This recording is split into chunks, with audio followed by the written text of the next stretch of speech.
Isang mapagpalang umaga po sa ating lahat. Halika po kayo, samahan niyo po ako sa aking biyahe sa biyahe ng buhay. Dito tayo ay naglalakad dahil yun, tapos may nagpasakay sa akin ng motor papuntang labasan.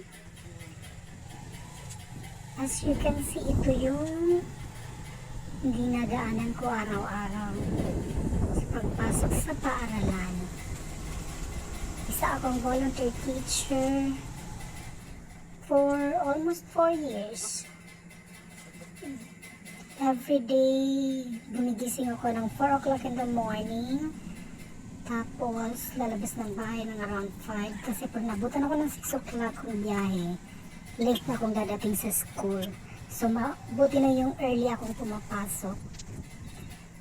As you can see, biyahe-biyahe tayo dyan. At ang perks ng buhay probinsya. See? Magandang tanawin. Although, bagong harvest lang po yan. Pero yung simoy ng hangin sa umaga, talagang nakakatuwa.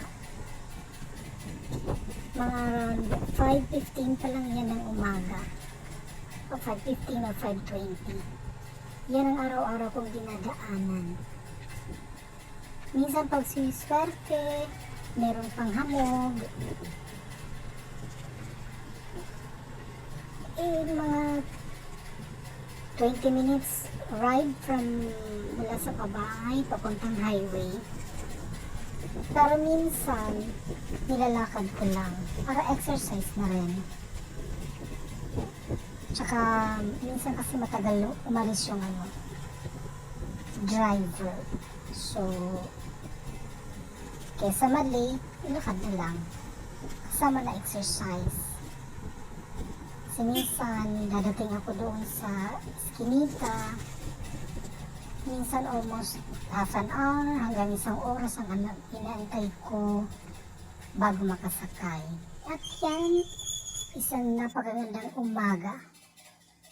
Ito yung perks pag early bird ka. Yung makikita mo yung ganda ng kalangitan.